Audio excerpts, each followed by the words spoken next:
दुनिया बीस्ट हो गई है। सभी उस आखिरी एनिमल में बदल जाते हैं जिसे उन्होंने खाया। किसी लड़के ने एक ब्लैक मांबा निकला, रातों रात एक किलर ब्लैक स्नेक बन गया। एक और लड़के ने बीफ नूडल्स खाए, एक सुपर स्ट्रॉन्ग ऑंक्स बीस्ट में बदल गया। मैंने चिकन और राइस खाया, एक पैथेटिक चिकन बन गया। बीस्ट एपोकैलिप्स में काफी जल्दी मर गया। इस बार मैं रीबॉर्न हुआ हूँ। मैं आगे प्लानिंग कर रहा हूँ। मैं बीस्ट्स का किंग बनूंगा। पहले एक उल्लू खरीदना है, इनसेन नाइट विजन। हियरिंग भी चार्ट से दूर है। एक इलेक्ट्रिक ईल भी चाहिए, 800 वोल्ट ब्लास्ट कर सकता है। मेरी पिछली जिंदगी में यह ईल लड़का मौजूद था, थॉर खुद की तरह। तिंजू ने ऑनलाइन क्रिएचर्स सर्च किए। चींटियों ने उसकी आंख पकड़ी, छोटी लेकिन पावरफुल, अपने वजन से 400 गुना लिफ्ट कर सकती है। लेकिन अगर मुझे चुनना होता तो ये बुलेट एंट होनी चाहिए।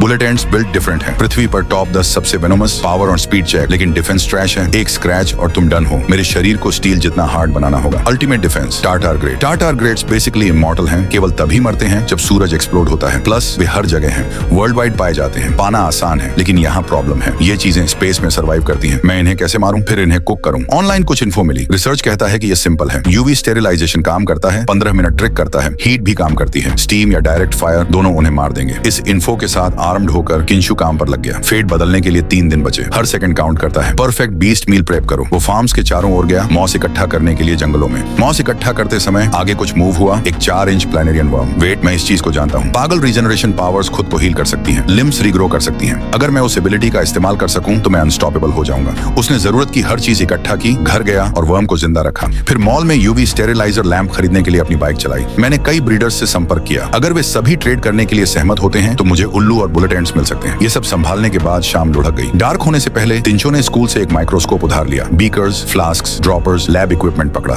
ऑनलाइन इंस्ट्रक्शंस फॉलो करते हुए उसने कुछ मॉस को रैप अप किया, इसे एक साफ डिश में रखा, इसे सॉक किया, एक स्लाइड पर पानी ड्रॉप किया और माइक्रोस्कोप के नीचे चेक किया। केवल 3 दिन बचे हैं। टार्डिग्रेड्स पर समय बर्बाद नहीं कर सकता। यहाँ तक कि यकीन नहीं है कि वे काम करेंगे या नहीं। दूसरे दिन कट करो, एक ब्रीडर ने रिप्लाई किया। जल्द ही चिन ब्रीडिंग फार्म पहुंचेगा। सभी साइज के ग्लास टैंक्स की पंक्तियां अलग अलग कीड़ों से भरी हुई। कोने में उसे बुलेट एंट्स मिले। जो जैमिंग पास आया, अपनी पिच शुरू की। मेरे पास बुलेट एंट्स की एक छोटी कॉलोनी है। अगर तुम वास्तव में उन्हें चाहते हो तो मैं प्रत्येक के लिए 400 येन में बेचूंगा। तुम कितने चाहते हो? शिंजो ने हैगल नहीं किया, सीधे टैंक की ओर चला गया। बुलेट एंट्स को ऑब्जर्व करो। कुछ पहले से ही मर चुके थे। जो जैमिंग बम्ड दिखा। कॉर्प्सेस को पिकअप करने के लिए ट्वीजर्स का इस्तेमाल करो। उन्हें एक ग्लास जार में स्टोर किया। शिंजो ने तुरंत पूछा, तुम मरे हुओं को रखते हो? रेगुलर एंट्स ना, लेकिन बुलेट एंट्स अच्छे स्पेसिमेन बनाते हैं। मैं 50 बुलेट एंट्स लूंगा। क्या तुम कुछ मरे हुओं को थ्रो इन कर सकते हो? तुम्हें 50 के बारे में यकीन है? मैं तुम्हें 20 मरे हुए दूंगा। शिंजू ने पैसे ट्रांसफर किए। फिर कुछ सिल्वर बीटल्स देखे। ये क्या है? अमेरिका से imported diabolical ironclad beetles. World की सबसे टफेस्ट बीटल स्पीशीज। अपने बॉडी वेट से 40,000 गुना प्रेशर विथस्टैंड कर सकती हैं। छनिए को अपनी पिछली जिंदगी से आयरन बीस्ट्स याद आए।